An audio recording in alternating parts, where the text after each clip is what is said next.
Olá pessoal, sejam bem-vindos a mais uma aula do Processual Prime. Bom, na aula de hoje eu vou tratar de alguns pontos ainda de parte geral, mas um pouco da parte final da parte geral. A gente vai falar de teoria da pena, de prescrição, de concurso de crimes ali do artigo 70, 71 do Código Penal, para a gente fechar esse grupo de temas sensíveis da parte geral e na próxima aula a gente entrar em crimes em espécie. Muita coisa bacana para falar aqui, trouxe algumas jurisprudências importantes, mudanças de entendimento e algumas questões que eu acho que realmente são sensíveis para o concurso, até pelo histórico de questões que o Sebrasp cobra dessa parte do Código Penal, tá bom? Vamos juntos? Bom, eu começo tratando do meu primeiro tema sensível da aula de hoje, que é concurso de crimes.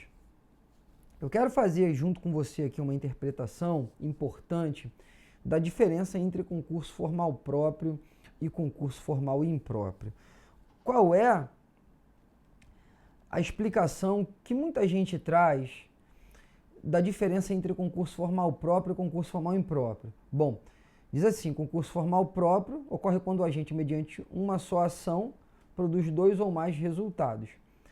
No concurso formal impróprio, há também uma só ação, onde há a presença de dois ou mais resultados, entretanto, nesses resultados há o elemento subjetivo chamado pelo Código Penal de desígnios autônomos. E aí eu pergunto, o que são desígnios autônomos?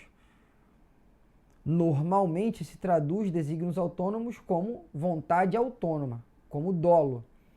O que está equivocado. E se você interpretar dessa maneira, você vai errar as questões Sebrasp sobre o assunto. E eu vou trazer aqui as questões para mostrar para vocês.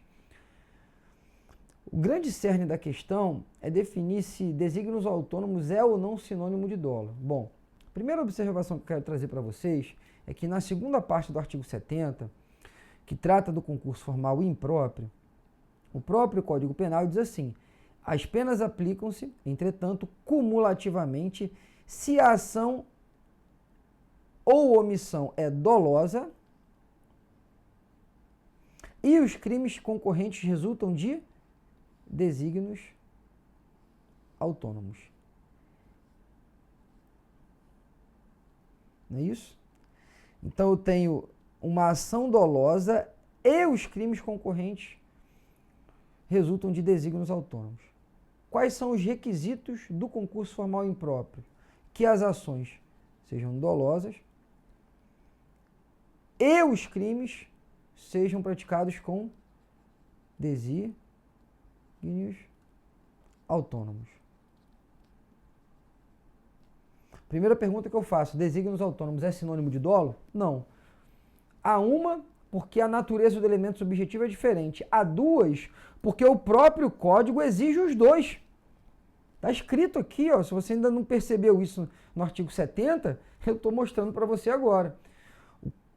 O artigo 70, segunda parte, exige dolo e desígnios autônomos. Ora, se o código exige ambos, por óbvio, não são sinônimos. Então, em qualquer exemplo de concurso formal impróprio, se você interpretar desígnios autônomos como dolo, você erra a questão. O que diz a doutrina sobre o conceito de desígnios autônomos? Eu gosto muito de uma explicação do Paulo César Busato, que diz assim: o termo desígnios autônomos deve ser compreendido nesse contexto como planos independentes de vinculação do compromisso para com cada resultado, de modo independente do outro. Então, trocando em miúdos, o que ele disse é que desígnios autônomos devem ser compreendidos como planos delitivos autônomos.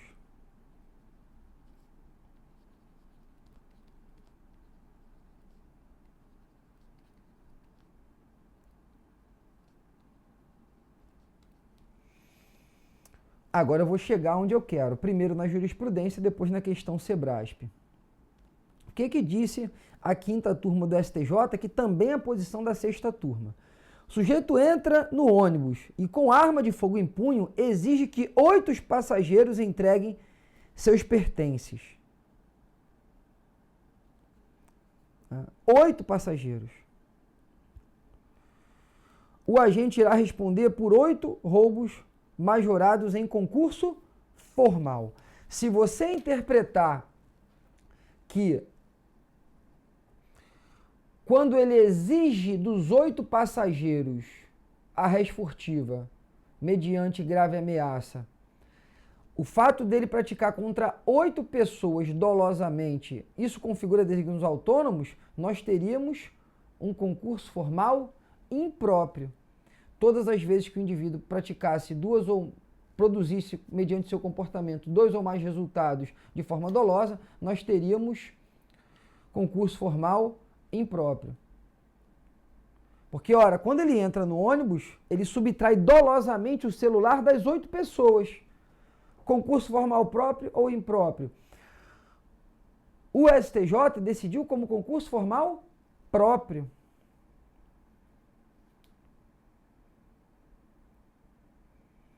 Por quê? Porque desígnios autônomos não é sinônimo de dolo. O fato dele ter subtraído dolosamente as 8 vítimas não significa que aconteceu condutas em desígnios autônomos, que ele praticou essas condutas com desígnios autônomos. Porque qual é o sentido da expressão desígnios autônomos? Plano delitivo autônomo para cada resultado, ou seja, vinculado a cada resultado. Quando um indivíduo sobe em um ônibus, ele quer assaltar os passageiros do ônibus, sem nem saber quantos estão ali, ou ele quer assaltar o João, a Maria, a Fernanda, o Paulo, ele quer assaltar os passageiros, ele não sabe nem quantos passageiros o ônibus vai ter naquele momento.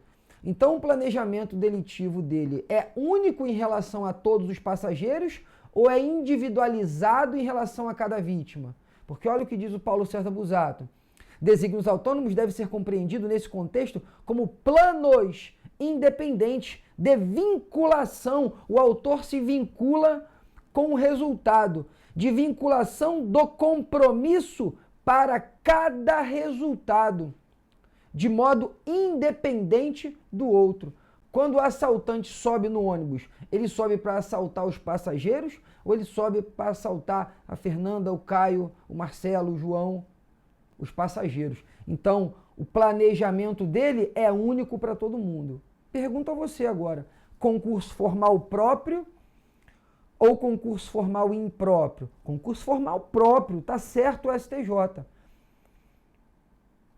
Tem alguns autores que dizem assim, não, o STJ nesse caso errou, porque o concurso formal é impróprio e ele optou pelo próprio por questões de política criminal. Essa é a pior explicação que você pode ter. Porque não explica o instituto, não explica o conceito de desígnios autônomos e coloca na famosa política criminal,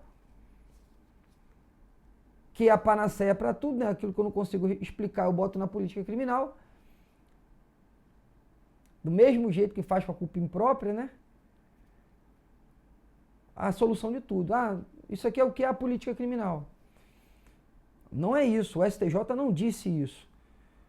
Porque o planejamento delitivo dele é único para todos os resultados. Agora, olha como o Sebrasp cobrou. Sebrasp, considere que, ao praticar roubo em um ônibus, o agente tenha subtraído ao ato 3 vítimas, uma sucessivamente à outra, encerrando toda a sua ação a saltar da janela do ônibus. O indivíduo entra, anuncia o assalto, subtrai 3 vítimas, pula a janela e vai embora. Concurso formal próprio ou impróprio? Concurso formal próprio. A questão não traz se o concurso formal é próprio ou impróprio. Essa questão não traz. Como é que a gente sai do outro lado? Se só tem essa alternativa, concurso formal de crimes. Se tiver a letra A, a letra B, concurso formal próprio ou impróprio, você já sabe a resposta. De acordo com a STJ, concurso formal próprio. Tá? Tá aí os julgados e o fundamento do STJ por optar pelo concurso formal próprio, não é por questões de política criminal, é porque desígnios autônomos exigem um planejamento autônomo, planejamento delitivo autônomo para cada resultado. Se o planejamento for único para todo o acontecimento, aí nós temos concurso formal próprio. Tudo bem? Questão importante, questão que ainda é uma questão muito caível na nossa prova, tá? Essa questão do concurso formal próprio, concurso formal impróprio na interpretação do STJ e da doutrina. Superamos o famoso julgamento do assalto a ônibus, vamos agora para o crime continuado. O que tem de diferente de crime continuado? O que dá para falar aqui? Bom, a jurisprudência do STJ mudou de entendimento, inclusive reformou uma jurisprudência em tese, e passou a excluir do alcance do artigo 72 do Código Penal o crime continuado. Diz assim: a jurisprudência desta Corte assentou compreensão no sentido de que o artigo 72 do Código Penal é restrito às hipóteses de concurso formal ou material, não sendo aplicável aos crimes, aos casos em que há o reconhecimento da continuidade delitiva. Desse modo, a pena pecuniária deve ser aplicada conforme o regramento estabelecido para o crime continuado e não cumulativamente, como procedeu a Corte de origem. O que acontece? O artigo 72 diz que a pena de multa, nas hipóteses de concurso de crime, são aplicadas cumulativamente para cada crime em concurso. Tá? Esse artigo 72 não se aplica mais ao crime continuado. Então, no crime continuado, também a pena de multa vai receber o aumento por fração. Agora, cuidado, o concurso formal ainda está no alcance do artigo 72. Não vai confundir isso na prova. Tá? Novidade de 2023, a súmula veio para falar o que a gente já falava há muito tempo, né? O que eu digo, o STJ, a doutrina, todo mundo já dizia isso. Que a fração de aumento em razão da prática de crime continuado deve ser fixada de acordo com o número de delitos cometidos, aplicando-se. E aí a tristeza do STJ é precisar fazer a conta, né? O STJ diz, olha, se a conta está sendo feita errada muitas vezes, eu vou fazer a conta para vocês. Como é que aumenta a pena no caso do crime continuado? Diz assim, aplicando-se 1/6 pela prática de 2 infrações, aí você vai subindo. 1/5 para 3 infrações, 1/4 para 4, 1/3 para 5, metade para 6 e 2/3 para 7 ou mais infrações. Tá? Já era o entendimento da STJ, novidade da súmula é que o STJ fez a conta para a gente. E essa conta é importante porque essa fração pode ser cobrada isoladamente, tá? O Sebrasp não vai pegar essa súmula e tacar lá para você marcar o X. Ele vai botar você para fazer essa conta, então cuidado com isso. Uma outra questão que eu quero trabalhar com vocês também, de jurisprudência, falando um pouco de crime continuado e de concurso de crimes como um todo, é o seguinte, cuidado, por quê? O STJ não segue, tá, alguns entendimentos, tá, de alguns manuais de concurso que dizem que as regras de concurso de crime são aplicadas na terceira fase da dosimetria da pena. Tá? Por quê? Porque o crime continuado aumenta de fração. Presta atenção, o crime continuado aumenta de fração.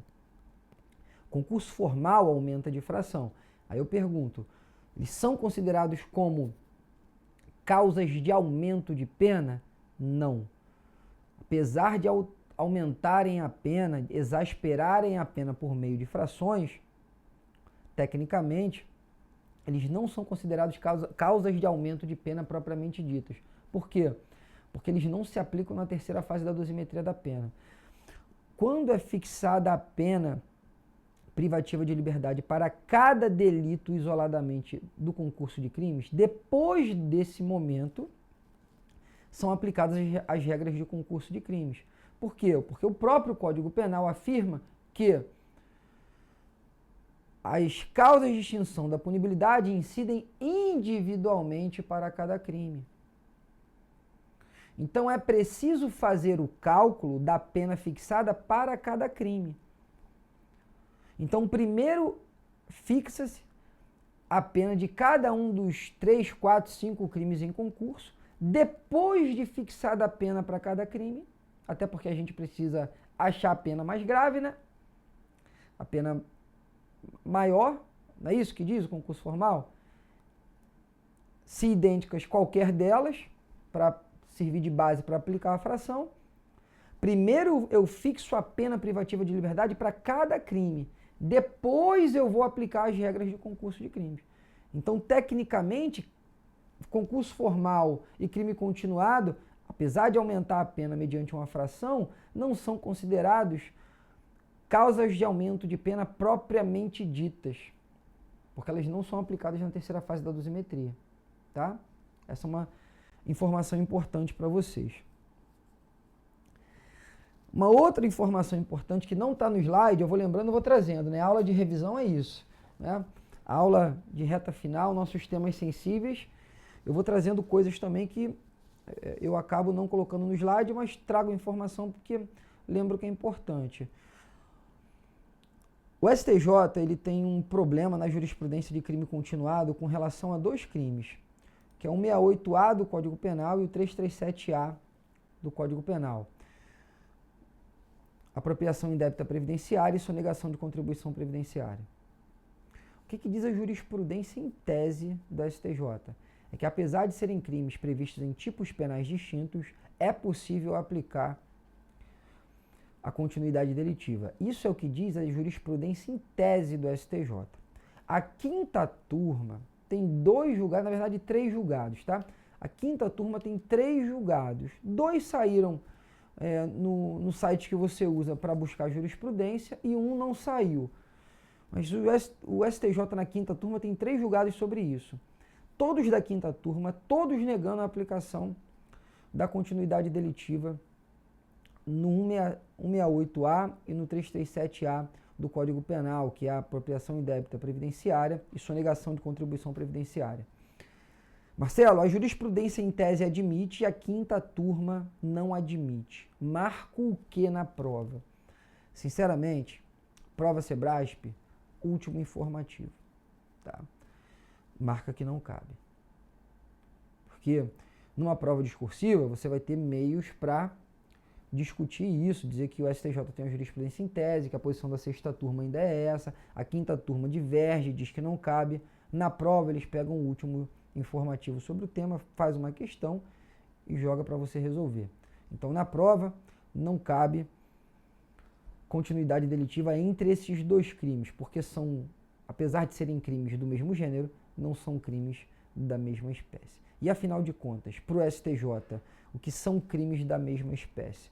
Bom, eu vou falar disso com vocês lá na PRD, mas crimes da mesma espécie é diferente de crimes idênticos. Tá? Por quê? Porque crimes idênticos exigem o mesmo tipo penal, mesma qualificadora, exatamente a mesma imputação. No crime da mesma espécie, é possível que um crime, na sua figura mais simples, né, na sua figura simples, desprovido de qualificadora ou de causa de aumento, seja da mesma espécie de uma outra figura qualificada. Então, o furto simples e o furto qualificado são crimes da mesma espécie, mas não são idênticos. O crime da mesma espécie, ele vai caracterizar um requisito da continuidade delitiva,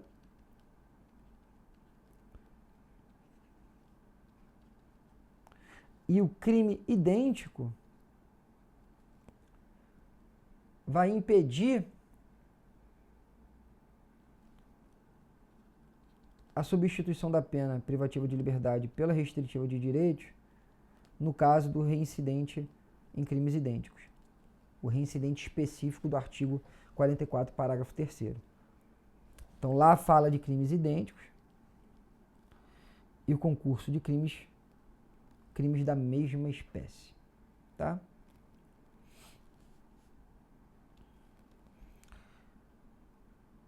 Questão Sebrasp. João e Maria foram casados por 5 anos e, após o divórcio, continuaram a residir no mesmo lote, porém em casas diferentes. Certo dia, João, depois de ingerir bebidas alcoólicas, abordou Maria em um ponto de ônibus e, movido por ciúmes, iniciou a discussão e a ameaçou de morte.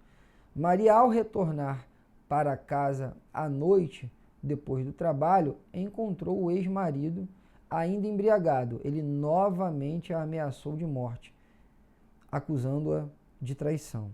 Ela foi à delegacia e registrou o boletim de ocorrência acerca do acontecido, o que ensejou o início do procedimento criminal contra João. Com referência a essa situação hipotética, assinale a opção correta à luz da jurisprudência dos tribunais superiores. A correta é a letra B. A conduta de João configura crime continuado, porque praticou 2 crimes de ameaça com idêntica motivação e propósito, em condições semelhantes de tempo, lugar e modo de agir ou modo de execução. 2 observações com relação a esse fato. Você vai dizer assim, mas foram em lugares diferentes. Sim, o STJ cansa de reconhecer continuidade delitiva em roubo de parada de ônibus, em ponto de ônibus. O cara pega lá o trajeto do ônibus 765, hipoteticamente, de uma capital brasileira. Aqui tem um ponto de ônibus, ele pratica um roubo. Aqui tem um ponto de ônibus, é outro bairro. Ele vai na linha pegando o pessoal do ponto, né? Ele vem, ao invés de vir o ônibus, vem o bonde, né? O bonde do assalto. Ele vai praticando roubos aqui em continuidade delitiva. Então, essa interpretação da expressão lugar deve ser reconhecida aqui como um perímetro territorial amplo o suficiente para que ele pratique essas condutas em continuação uma das outras. Claro, ele não vai ser crime continuado se ele praticar um roubo em Fortaleza e o outro em Natal. Ainda que ele pratique no mesmo dia, né? Pratica um roubo aqui, pega o avião, chega lá, pratica outro. É possível? Com certeza. Continuidade delitiva? Não mais. Tá? E uma outra coisa é que o próprio Sebrasp deixou de fora um tema que para nós é muito caro, que é a necessidade de se reconhecer na continuidade delitiva o elemento subjetivo, que é chamada unidade de desígnios com relação a esses resultados, ou como prefere a doutrina, dolo de continuação.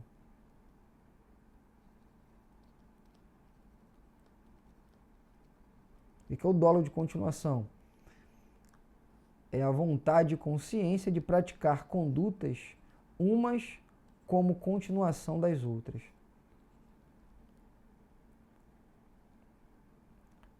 Perfeito? Superamos também alguns comentários sobre crime continuado. Bom, deixa eu falar com vocês um pouquinho sobre regime de pena, porque eu sempre tenho essa preocupação, prova Sebrasp tem aumentado a cobrança sobre esses temas que não é muito da atividade do delegado, mas é importante que você saiba.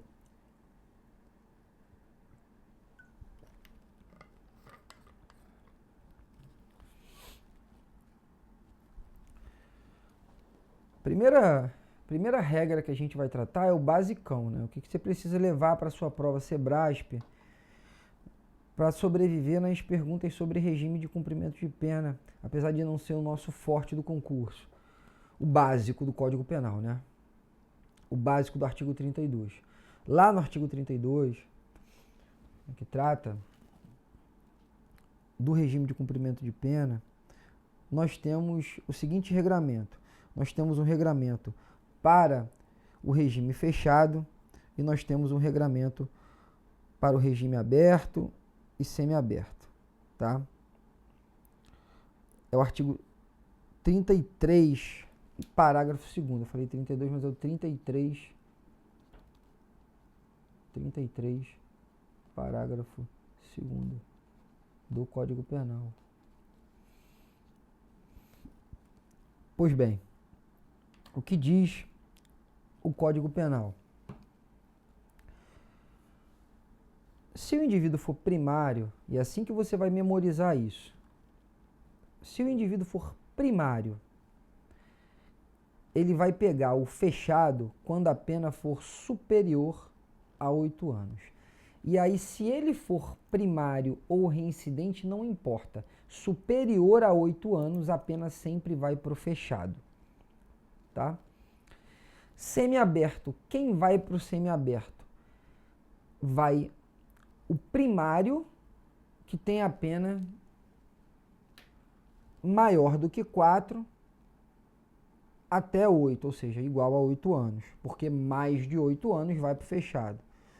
O Código Penal diz assim, regime semiaberto a li a linha errada aqui, vamos lá. Letra B, parágrafo 2º, o condenado não reincidente cuja pena seja superior a 4 anos e não exceda 8. Então, tanto na linha B quanto na C, começa assim, o não reincidente, ou seja, vai o primário para o semiaberto quando a pena for maior do que 4 até 8. E para o aberto, quem vai para o aberto? Vai para o aberto o primário com pena até 4 anos. Essa é a regra. Então vamos lá. O primário, qual é o cumprimento da pena? Pena superior a 8, fechado. De 4, né, maior do que 4, até 8, semiaberto. E penas até 4 anos, aberto. Esse é o primário. E para o reincidente? O reincidente, a regra do regime do reincidente é o fechado. Porque o código diz que o semiaberto é para o não reincidente e o aberto é para o não reincidente. Então, para o reincidente só sobra o fechado. Essa é a regra. Primeira exceção disso, súmula 269.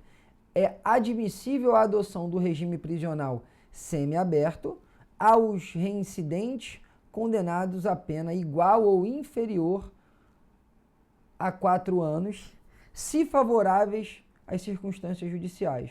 Ou seja, eu posso colocar o reincidente no semiaberto se a pena do reincidente for até 4 anos e favoráveis às circunstâncias judiciais. A súmula não fala do reincidente no aberto. E aí a pergunta que eu faço é, cabe o reincidente no aberto de forma excepcional? Porque a primeira exceção é o reincidente no semiaberto. Eu consigo colocar o reincidente no aberto em alguma hipótese? Segundo o Supremo, é possível utilizar o princípio da insignificância para criar uma exceção jurisprudencial à regra do artigo 33, parágrafo 2º, a linha C, com base no princípio da proporcionalidade. O que disse a primeira turma do Supremo? Bom, quando reconhecida a insignificância e a absolvição se mostrar penal ou socialmente indesejável, eu não sei o que é isso, você também não, nem eles sabem, nós não vamos reconhecer a atipicidade do fato, que é a natureza do princípio da insignificância, porque essa absolvição pela insignificância é indesejável socialmente, não sei o que é isso, mas vamos usar essa insignificância para colocar o reincidente no aberto. Então, regime de cumprimento de pena do reincidente, regra, fechado. Primeira exceção, súmula 269, reincidente no semiaberto, quando a pena for até 4 anos e favoráveis às circunstâncias judiciais. Segunda exceção, reincidente no aberto, quando o crime praticado couber o princípio da insignificância, entretanto, a absolvição se mostrar penal ou socialmente indesejável.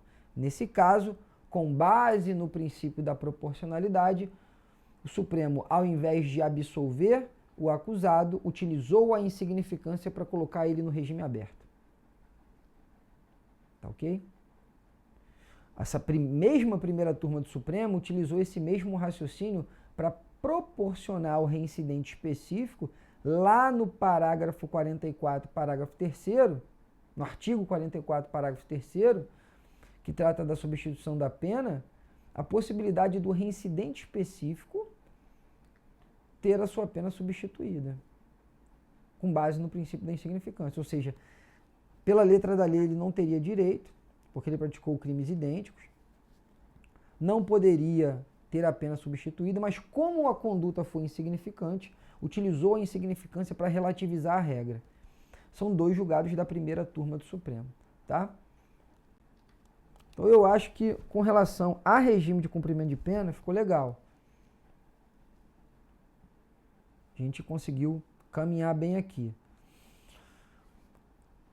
O Sebrasp cobrou o seguinte: o indivíduo foi condenado por furto qualificado na modalidade tentada, a pena de 1 ano e 6 meses.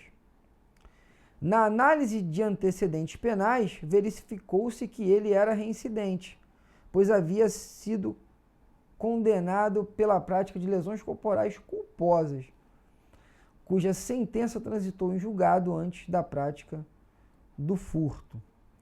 Mas os elementos subjetivos eram, apesar disso, favoráveis. Nessa situação, o juiz deve, gabarito Sebrasp, substituir a pena privativa de liberdade por uma restritiva de direitos e multa, ou por 2 multas, aplicando o mesmo entendimento já dito aqui. Então aqui eles misturaram a análise do regime prisional com a substituição da pena. Tá? Um casinho concreto, Sebrasp, bem no jeito que vem as questões. Tá? Questão sem muita dificuldade. Já falei do reincidente no aberto. E no próximo bloco eu falo do livramento condicional, alguns julgados importantes, também um tema que cai muito em prova Sebrasp, em prova objetiva, tá bom? Não saia daí.